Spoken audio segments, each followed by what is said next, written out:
오히려 전자가 실적이 턴어라운드 하게 된다면 실적을 PER이 낮아지면서 주가가 올라갈 수도 있거든요. 닉스 같은 경우는 지금 역사적 고점을 넘어서는 그림이 나오고 있거든요. 굉장히 좋은 그림이긴 한데 대선 공약을 정리한 건데 그 다음 스텝 뭐냐? 성장입니다. 네. 아마 올해 4분기 내년 1분기에는 이와 관련된 섹터들이 굉장히 주목을 받을 수 있다.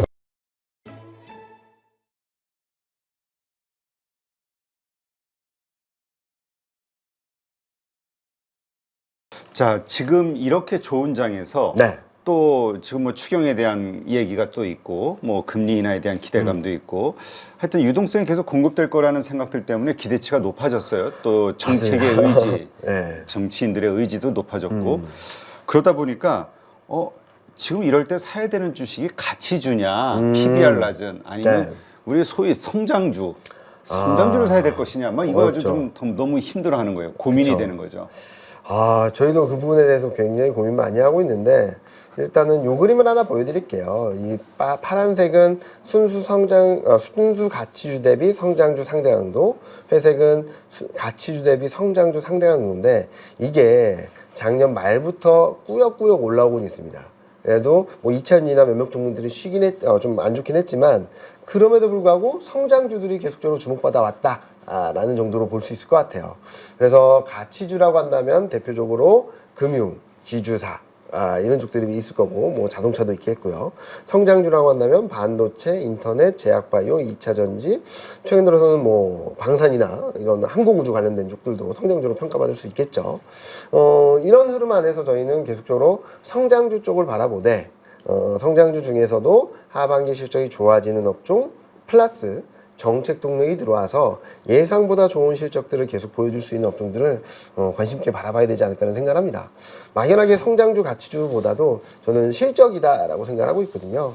무슨 말씀을 드리냐면 요 하나 재밌는 그림 하나 보여드리면 이익 개선 기여도가 전분기 대비 늘어나는 업종과 줄어드는 업종의 평균 반기 수익률을 봤어요. 요 빨간색이 전분기 대비 이익 개선이 많이 되는 업종 종목 5개, 업종 5개, 회색은 10개, 파란색은 이익이 줄어든 업종 10개, 짙은 네이비색은 줄어든 업종 5개인데 이 업종들이 반기 수익률을 봤더니 평균적으로 4.4% 코스피를 이겼고요. 그리고 탑 10까지 본다면 7.1%포인트 코스피를 이겼습니다. 그러니까 실적이 개선되는 업종 내에서는 이익 주도력이 있는 이익 개선이 뚜렷한 업종들이 코스피를 이겼다라는 그림들을 보여주고 있어서 뭐 최근 들어서는 뭐 정책 수혜주나 이런 것들 얘기들이 많으신데 잘 따져보면 조선방산기계를 제가 계속 말씀드리는 것은 실적이 일단은 계속적으로 올라갑니다. 그렇기 때문에 말씀드리는 거고 금융은 실적에 대한 컨빅션은 조금 약해지는 건 같아요. 네. 또 금리 인하도 그렇고 또 하나는 이재명 정부의 정책 방향성을 보게 된다면 은행이나 금융기관이 지금처럼 돈을 엄청 버는 거를 좋아할까? 그렇진 않을 수 있거든요. 그렇죠. 예. 그래서 지금 막연하게 상법 개정이랑 자본시장 그 법으로 인해서 기대감이 이렇게 올라왔다면 지금 이 기대감을 더 뛰어넘을 만큼의 모멘텀이 있을까를 고민한다면 저는 그 부분은 조금 톤다운하고 가는 게 맞지 않을까 하는 생각을 하고 있습니다. 네, 그렇군요. 자, 그렇다면 이제 사실 그동안 외국인이 어마어마하게 매도했잖아요. 수십조, 지난 네. 1년간 수십조를 매도를 했는데 네. 최근에는 이제 다시 몇 조 순매수로 좀 돌아서긴 맞습니다. 했지만 네. 어쨌든 외국인이 본격적으로 계속 사줄 것이냐 네. 어떻게 보세요? 저는 사줄 수 있다고 생각하고 있거든요. 요 그림 한번 보시면은 외국인 지분율이 금융위기 이후 가장 낮았던 30% 수준에서 반전이 나왔습니다. 그러니까 지분을 줄일 만큼 줄였다는 거죠. 그리고 업종별로 보면은 미디어 교육, 반도체, 조선, 유틸리티 기계, 은행, 자동차, 건설 그동안 잘 갔던 업종도 사는 한편 최근 매수 전환한 것은 반도체하고 자동차가 있겠죠. 그래서 업종 대표주, 시장 대표주들을 또 사들어가고 있다는 측면에서 막연하게 그냥 또 단타한다거나 아니면 업종 플레이를 하는 경우라기보다는 시장을 사기 시작했다라는 정도로 보고 있습니다. 그리고 또 하나 보실 것은 외국인이 언제 들어왔냐라는 것도 되게 중요하거든요. 보시면 요 빨간색이 달러 대비 원화 약세 강도거든요. 달러보다 원화가 더 약하면 올라갑니다. 네. 그러니까 달러 인덱스가 1% 올랐는데 원달러율이 1.5, 2 오르면 이게 올라가는 거예요. 그래서 보시면 이 12월 달이 그동안의 고점이 110포인트 정도였는데 12월 달에 계엄령 사태 때문에 이걸 뚫어버렸고요. 그 다음에 뭐 여러 가지 쇼크, 그리고 정책 불확실성, 거기다가 트럼프 관세 쇼크가 들어오면서 이게 121까지 튀어버렸습니다. 그러니까 외국인이 정신없이 팔았죠. 그러다가 이게 꺾이기 시작하면서 외국인이 들어왔거든요. 자, 그러면은 이 레벨만 놓고 본다면 한 110 정도까지 가는 데 있어서는 외국인 수급이 꾸준히 들어올 수 있고, 저희가 전망하기로도 3분기 중에는 1,300원을 살짝 이탈하는 정도까지 원달러율이 갈 수 있어서 저희는 뭐 등락은 있겠지만 매수가 좀 움직이긴 하겠지만 방향성 자체는 외국인 매수가 지속될 가능성이 높다라고 보고 있습니다. 네. 네, 그렇군요. 자, 그렇다면 이제 중국 경기도 좀 봐야 될 것 같아요. 미국은 뭐 아까도 말씀하셨듯이 골디락스 얘기할 정도로 좋고 증시 환경도 좋아요. 네. 중국이 증시가 한번 팍 폭등하고 요즘 좀 잠잠한 것 같은데 그쪽 상황 좀 한번 풀어봐 주시죠. 일단은 중국 경기를 보면은 요거 그림 보시면은 얼마 전에 한 건데 소매 판매 서프라이즈 나왔습니다. 그렇게 소비 쿠폰, 이관식 쿠폰을 뿌려대니까 뭐 소매 판매는 올라왔죠. 근데 지금 관세 정책이나 이런 것들이 있다 보니까 광고업 생산은 조금 꺾였어요. 네. 그리고 물가는 아직까지 마이너스권, 그리고 PPI도 마이너스 폭이 커지는 그림, 그리고 이런 그림들이 나오다 보니까 그냥 소비는 좋아지고 있는데 경기가 진짜 좋아지나? 라는 고민을 하고 있겠죠. 그래서 작년 말에는 이구한신 규모를 3천억 위안까지 늘렸다면 그 다음 스텝은 영래포 10bp나 뭐 지준율 뭐 50bp나 공적금 대출금리 25bp나 계속 내리고 있습니다. 그리고 자동차 금융회사의 지급준비율도 0으로까지 낮출 예정이라고 하고 있고, 또 하나는 LPR이라고 해서 최우선 대출금리도 10bp씩 낮추고 있는데 이게 끝이 아니라 여기 밑에 그림 보시면 3분기, 4분기, 내년 1분기, 2분기까지 계속 금리 인하를 한다는 거거든요. 즉 그동안의 재정 드라이브를 굉장히 세게 걸었다면 지금은 엄청난 유동성 완화 정책들을 펼치면서 경기 회복에 좀 초점을 맞추고 있다는 그림이고요. 이미 이구한신 3천억 위안은 금융위기, 그러니까 GDP 대비 비중이 금융위기 수준까지 왔는데 이걸 다 썼대요, 벌써. 그래서 아마 4월 말이나 7월 말이나 그때쯤 이거를 확대하는 그런 정책이 나올 수도 있거든요. 이처럼 어마어마한 재정 정책에 금융 완화 정책이 붙어주면서 요 밑에 그림 보시는 크레딧 임펄스, 그러니까 지금 신용을 얼마나 자극해서 경기에 부양에 효과가 있나를 보는 그림인데, 보시면은 요 회색선이 전년 대비 변화율인데 이게 15개월 만에 플러스 반전했습니다. 네. 이게 플러스 반전하면 보통 경기가 좀 살아나는 쪽으로 가고 있거든요. 그래서 저는 중국 경기는 좋을 수 있다. 근데 여러분들이 어떻게 기대하실지 모르겠지만 이게 구조적으로 변하는지는 아마 내년 1분기를 가서 검증을 할 수 있겠다. 여튼 지금은 어마어마한 경기 부양 정책으로 바닥을 찍고 턴하는 그림은 충분히 가능하지 않을까라는 예상을 하고 있습니다. 네.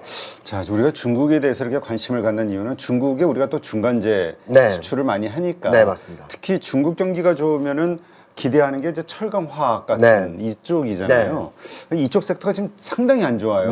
진짜 뭐 조선, 방산 다 날아갈 때 이쪽 섹터는 그냥 계속 추락을 했으니까. 어떻습니까? 이게 어떤 영향이 좀 있을까요? 조금 고민해봐야 되는 것 중에 하나는 이번에 중국 정부가 정책 드라이브를 거는 게 뭐냐는 거예요. 옛날처럼 투자를 확대하자는 게 아닙니다. 첫 번째, 소비를 살리자. 두 번째, 부동산 시장을 살리자. 부동산 경기가 아니라 부동산 시장을 살리자. 세 번째, 주식 시장을 살리자. 그러니까 그동안에 중국 부양하면은 땅 파고 삽질하고 뭐 건물 짓고 하는 거였잖아요. 지금은 유동성 공급을 하고 그리고 재정 지원을 해주면서 부동산 시장을, 그동안 너무 침체돼 있던 시장을 좀 끌어올리자는 거라서 철강화학이 뭐 중국 경기에 살아나면 반짝하는 그림들은 나올 텐데 이게 예전처럼 중국 관련주로 쭉 치고 올라가는 그림을 보여주기는 조금은 한계가 있지 않을까라는 생각을 하고 있어서요. 저희는 오히려 중국 소비 관련주들, 예를 들어서 뭐 엔터라든지 음식료 중에서도 그동안 수출을, 그러니까 중국이 없이도 글로벌 수출을 잘했던 그런 음식료 업체, 그리고 화장품 중에서도 중국 없이도 글로벌 수출을 잘했는데 중국까지 붙어주면 더 좋아질 그런 쪽들을 보자는 거고요. 엔터를 따로 말씀드리는 것은 K-팝이 뭐 전 세계적으로 나는데 그렇죠. 중국까지 한한령이 해제된다? 그러면 실적이 레벨업 될 수 있겠죠. 그런 그림들로 열어놓고 바라보시는 게 조금 더 유리하지 않을까라는 생각을 하고 있습니다. 네, 알겠습니다.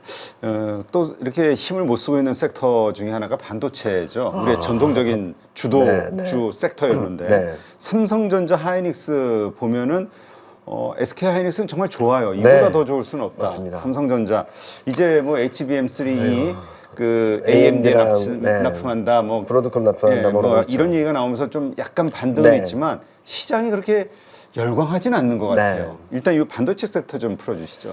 반도체는 수출도 잘하고 있고 가격도 오르고 있고 AI 반도체 모멘텀 살아있는데 많이 묶여 있는 것 같아요. 이렇게 답답한 흐름들. 그리고 또 하나는 뭐냐면 지금 그동안 1년 반 넘게 뭐 양치기 소년처럼 엔비디아 퀄테스트 통과한다에 대한 좀 누적된 피로감이 좀 있다라고 생각을 하거든요. 그리고 뭐 최근 반도체 외국인이 순매수 전환을 했지만 여전히 AI 반도체가 시장의 중심을 잡고 있다 보니까 좀 소외되는 감이 있다라고 생각합니다. 그런데 저는 전자 같은 경우도 계속적으로 지켜봐야 된다는 말씀드린 이유는 지금 앞서 말씀드렸던 미국 이외의 지역들이 경기가 올라와주면 소비가 좀 살아날 수 있고요.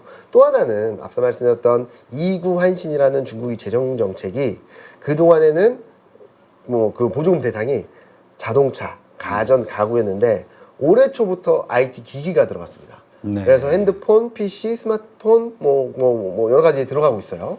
그래서 요 그림 하나만 보여드리면 중국 수출은 아직까지는 반도체가 세게 들어가지는 않고 있는데 여기 보시면 일본 반도체 수출 급증을 했고요. 5월 수출입니다. 그리고 유럽에도 반도체 수출이 들어가고 있고 아세안에서의 반도체 수출이 전년 대비 47%가 폭증을 했고 중남미 쪽으로도 반도체가 들어가고 있어요. 그래서 전반적인 흐름들을 본다면 반도체의 업황이나 수출이나 실적이 막 흔들리는 건 아닌데 지금 여러 가지 악재들에 눌려 있다라고 생각하고 있습니다. 앞서 말씀드렸던 여러 가지 변수도 있겠지만 또 하나는 계속 협박하잖아요, 트럼프가. 부품만 살 거야, 부품만 살 그렇죠. 거야 라는 것들에 막혀 있어서 AI 모멘텀이라는 강력한 모멘텀이 있는 닉스는 잘 가고 있지만 전자는 퀄테스트 통과도 안 되고 있고 그리고 엔비디아입니다. 엔비디아 퀄테스트 통과도 안 되고 있고 거기에 관세 맞을 수 있고 중국을 제재하게 된다면 반도체 전자도 피해 보는 거 아니야 라는 걱정들이 많이 녹아들어 있다라고 생각하거든요. 근데 저는 지금은 박스권 등락을 보이고 있는 상황에서 올해 하반기 중에는 박스권을 넘어서 더 한 단계 더 레벨업되는 8만 원 이상 가는 그림들을 충분히 열어놓을 수 있기 때문에 지금 시점에서는 저희는 전자를 조금 더 지켜보자라는 말씀드리고 싶습니다. 아, 그래요? 네. 이 삼성전자 답답해 하시는 분들 아니면 또 SK 하이닉스에 대해서 이제 열광하시는 분들은 그쵸. 시총이 이제 역전될 날도 올 것이다. 네. 이렇게 보는 시각도 있던데. 충분히 안 된다라는 말씀을 못 드리겠지만 왜냐면 삼성전자 PER 네. 따지고 네. 그러면 그 정도 되면은 SK 하이닉스도 그 정도 한 10배 정도 되면 네. 그러면 시총 있죠. 예, 네. 오히려 따라 붙는 거 아니냐. 네. 근데 그게 쉬울까라는 생각 하나 하고 있어요. 이게 우리가 그렇게 되면 우리는 진짜 고정관념을 완전히 깨는 일이에요. 네, 맞습니다. 근데 요 그림을 한번 보여드리면요. 이게 삼성전자인데요. 지금 삼성전자는 박스권에 갇혀서 이게 제대로 돌파를 못하고 있어요. 그렇죠. 네, 그래서 저는 6만 원을 넘어서게 된다면 6만 5천, 6만 7천 원까지는 아마 3분기 중에 갈 수 있다고 생각합니다. 그랬다가 좀 밀린다 하더라도 다시 내년에는 7만 원 이상, 8만 원 이상을 갈 수 있다고 보고 있고 닉스 같은 경우는 지금 역사적 고점을 넘어서는 그림이 나오고 있거든요. 굉장히 좋은 그림이긴 한데 지금 좀 힘을 좀 잃어가고 있다라는 생각을 하고 있어요. 아, 그래요? 네, 그러니까 요 그림 보시면 뭐냐면 닉스의 주가는 계속 올라가는데 MACD 오실레이터는 고점이 조금 낮아지고 있어요. 그 말은 너무 주가가 좋은데 지금 시장 상승 에너지가 조금씩 약해지니까 좀 조심하세요라는 시그널이라서 저는 단기적으로는 조금 더 편한, 그러니까 단기적으로 좀 등락이 있을 때 조금 더 편한 주식은 전자. 네, 그리고 턴어라운드에서 올라갈 때 좀 레벨업 될 수 있는 업종 종목도 전자 쪽이라서 좀 전자를 지금부터 바라봐야 될 때가 아닌가라는 생각을 하고 있습니다. 네, 그렇군요. 야, 근데 진짜 이 지표로만 보면 네. 지금 포워드 기준으로 삼성전자가 11배잖아요. 네. SK 하이닉스가 이제 겨우 6배가 안 네. 되거든. 네. 그러면 진짜 11배 이런 정도 가면 진짜 이거 일부 분들의 말처럼 SK 하이닉스가 시총 역전되는 것도 아주 논리적으로는 꿈 같은 얘기는 아닌데. 뭐 현실성 있는 스토리겠죠. 현실성 있는 스토리예요. 그런데 아마 그게 올라갈 때는 닉스 실적 개선세가 좀 주춤해지면서 올라갈 것 같아요. SK 하이닉스가 이제 삼성전자가 좀 가져갈 거니까. 네. 그리고 보통은 이게 사이클 산업이다 보니까 실적이 좋을 때 밸류에이션이 고평가받는 적은 별로 없습니다. 오히려 전자가 실적이 턴어라운드 하게 된다면 실적을 PER이 낮아지면서 주가가 올라갈 수도 있거든요. 그래서 PER 기준으로 이게 거기까지 간다라고 하기에는 조금은 무리가 있지 않을까? 그러려면은 엔비디아가 아마 지금 레벨에서 한 30-40%는 튀어 올라줘야지 가능한 스토리가 아닐까? 라는 생각을 하고 있습니다. 삼성전자도 이렇게 보니까 AMD나 브로드컴 이거 가지고 될 거가 아닌 것 같아요. 결국은 엔비디아인 것 같아요. 그러니까 그동안 1등 기업이었던 이미지가 있는데 브로드컴이나 이런 쪽들을 들어간다라고 해서 지금 그동안 1년 반 동안 기대했던 많은 투자자들 분들의 기대치를 충족시켜줄까? 그건 좀 쉽지 않다라고 생각하고 있고 엔비디아 퀄테스트 통과 여부가 가장 중요한 상단을 열어버리는 트리거 포인트가 되지 않을까 하는 생각을 하고 있습니다. 네. 자, 그럼 이번에는 AI 얘기해 볼까요? AI 100조 투자한다 이번 정부에서 이야기가 나왔고 또 네이버의 그쪽 수석 연구원인가요? 아무튼 그쪽 인원이 가면서 네이버가 막 엄청 각광을 받기 시작해요. 야, 오늘 뭐 실적까지 겹쳐가지고 오늘 10% 넘게 급등이 나오고 있는데 어떻게 봐야 됩니까? 이 AI 산업 여기에서 얻는 투자 힌트. 솔직히 말씀드리면 한국 내 AI 기업의 투자자라고 말할 때는 많지 않아요. 네, 그러니까 AI로만 해서 갈 수 있는 게 뭐가 있을까라는 것들을 따져본다면 뭐 반도체라든지 전력기기라든지 인터넷이라든지 이런 쪽들이 나올 수는 있어도 한국의 AI 기업을 추천해 주세요 하면은 유세 기간 동안에 방문했던 기업 빼고는 AI를 하고 있습니다 라고 말하는 기업들이 막 특출나지는 않거든요. 그렇죠. 그런데 지금 계속 얘기하는 것은 한국형 챗GPT도 얘기하고 있고 그런 프로그램을 만들겠다는 얘기를 하고 있어서 그 관련된 소프트웨어 산업들을 좀 지켜보면 좋지 않을까라는 말씀을 드리고 있어요. 제가 요즘 많이 말씀드린 것 중에 하나는 지금 시장 분위기를 보면은 일단은 상법 개정, 자본시장 선진화법 여기 너무 오리엔티드되어 있는데 요 표를 한번 보여드릴게요. 21대 대선 공약을 정리한 건데 비전 스텝을 보면 회복, 성장, 행복입니다. 지금은 회복에 포커스가 맞춰져 있다고 생각하고 있어요. 그 다음 스텝 뭐냐? 성장입니다. 그러면은 아마 올해 4분기 내년 1분기에는 이와 관련된 섹터들이 굉장히 주목을 받을 수 있다고 생각하거든요. 지금은 별로 관심이 없지만. 그래서 AI 같은 경우는 반도체, 인터넷, 전력기기 이런 쪽들, 신재생에너지. 왜 신재생에너지 말씀드리냐면 계속 얘기하는 게 R200과 그리고 에너지 대전환을 얘기를 하고 있습니다. 그렇죠. 네, 그런 것들이 맞물리는 게 신재생에너지 쪽일 것 같고요.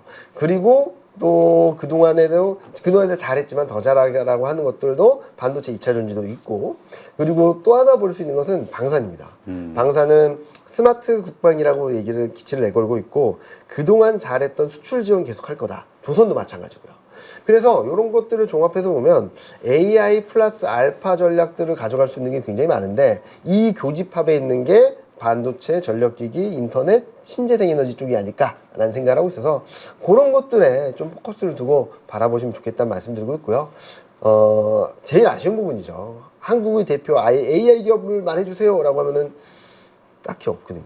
그렇죠. 네, 그래서 거기에 파생될 수 있는 인터넷이라든지 그런 것들 그리고 소프트웨어 기업들 얼마 전에는 SDS도 폭등하고 막 그랬지 않습니까? 그렇죠. 다른 이유긴 했지만 이런 것들과 맞물릴 수 있는 종목이나 업종들을 계속적으로 관심 가지고 보시는 게 좋을 것 같습니다. 그쪽에서 이러한 간헐적 혹은 지속적인 폭등이 나올 수 있다. 네. 그쪽에서 보면은 저는 4분기부터는 그쪽이 더 집중될 거라고 생각하거든요. 아마 3분기 안에 상법 개정과 자본시장 선진화법을 조금 어느 정도 마무리할 것 같아요. 근데 결국엔 또 한 단계 스텝으로 진보하는 한 단계 업그레이드되는 법안을 내놓긴 하겠지만 정책 방향성 자체가 이거 하나를 영원히 끌고 갈 수 있는 건 아니지 않습니까? 그렇죠. 지금 오히려 소외되고 있는 지금 회복에 집중하고 있다면 그 다음 스텝인 성장에서 부각될 수 있는 산업 정책들이 저희는 4분기랑 내년 1분기에 좀 주목을 받을 수 있을 거라고 생각하고 있습니다. 특히 4분기에는 각 파트별로 예산을 배정하거든요. 그러면 어디에 돈이 많이 들어갔고 어디에 돈이 적게 들어갔고를 볼 수 있어서 그것도 꼼꼼히 따져보신다면 아마 산업 분석에선 산업 정책에 투자하는 데 있어서 좀 더 밑그림이 될 수 있다고 보고 있고요. 큰 그림으로 보게 된다면 아마 올해 4분기 내년 1분기에는 코스피보다 코스닥이 좀 더 좋을 수 있겠다라는 생각을 하고 있어서 좀 코스닥 관심 있으신 분들, 코스닥이 관심 있으신 분들은 지금 막 어떻게 할 생각하시지 마시고 3분기에 좀 밀리면 그냥 담아놓으셔도 내년 1분기까지는 좀 센 그림들을 볼 수 있지 않을까라는 예상을 하고 있습니다. 네, 그렇군요. 자, 그렇다면 이번엔 그 우크라이나 이야기 좀 해볼까요? 네. 우크라이나 재건도 뭐 작년 그리고 올해 초에도 좀 이렇게 끌어올랐는데 지금 나오는 거 보니까 러시아 재건으로 뭐 북한군이 파병이 되고 이런 얘기가 나와가지고 이거 뭐지? 뭐 이런 뭐 미국에서는 뭐 경고가 나오기도 하는데 네. 어쨌든 군인이 파견되는 네. 거니까 어떻습니까? 이 우크라이나와 러시아의 이 전쟁이 가져올 한국 증시에 미칠 영향. 이 전쟁 자체가 지속됨에 따라서 미친 영향은 거의 없다라고 생각하고 없다. 있습니다. 이게 지속되고 뭐 장기화된다라고 해서 뭐 임팩트 있는 효과들은 이미 선반영을 했고 오히려 이게 평화로 가게 돼서 그러니까 평화협정을 맺어서 풀리게 된다면 다른 수요들이 있지 않을까라는 생각을 할 수 있겠죠. 그래서 제가 보기에는 뭐 재건 수요에 대한 기대들이 굉장히 컸었는데 제가 그때도 몇몇 군데에서 말씀드리긴 했는데 우리나라한테 떨어질 콩고물이 얼마나 될까. 그렇지. 미국하고 유럽이 다 가져가겠죠. 미국하고 유럽이 싸우고 있습니다 지금. 그거 더 가져가려고. 네. 니네가 얼마 더 냈다, 내가 얼마 더 냈다, 이거 싸우고 있는데 그 안에서 한국이 얼만큼 가져갈까? 라는 고민을 좀 하고 있고요. 반대로 저는 요거를 좀 봤으면 좋겠어요. 지금 이재명 정부에서 중국과의 관계 개선을 얘기하고 있는데 네. 러시아와 관계 개선되게 된다면 수출이나 이런 쪽들, 그동안 이미지 좋았던 쪽들이 조금은 플러스 알파 동력이 되지 않을까? 대표적으로 자동차라든지 음식료라든지 이런 쪽에서 철수했던 것들이 조금 더 다시금 활성화되면서 변화의 트리거는 그쪽에서 나올 수도 있지 않을까? 그러니까 가시적인 변화는. 왜냐면은 그렇게 판매가 되고 수출이 되게 된다면 바로 실적으로 찍힐 거거든요. 근데 재건 수요라는 것은 따내는 것도 어렵겠지만 따낸다고 해서 그게 수익성이 얼마나 될지는 저는 잘 모르겠습니다. 그래서 막연하게 거기 가시는 뭐 테마성 투자를 할 수 있겠지만 방향성 자체로 보게 된다면 러시아 우크라이나 전쟁이 평화로 가면서 이제 수출될 수 있는 것들 그런 것들에 조금 포커스가 맞춰진다면 그쪽이 좀 더 실용적인 투자 전략이 되지 않을까 하는 예상을 하고 있습니다. 네, 알겠습니다. 네, 오늘 이경민 부장님 모시고 우리 한국 증시 그다음에 글로벌 리스크 여러 가지 이슈들 하나씩 점검을 해봤고요. 이 방송 보시는 분들 어떻게 투자를 해야 될 것이며 앞으로의 흐름을 어떻게 예상하거나 전망해야 될지 아마 힌트를 얻지 않으셨을까 생각이 듭니다. 자, 수고해 주신 우리 이경민 부장님 오늘도 좋은 인사이트 고맙습니다. 네, 감사합니다.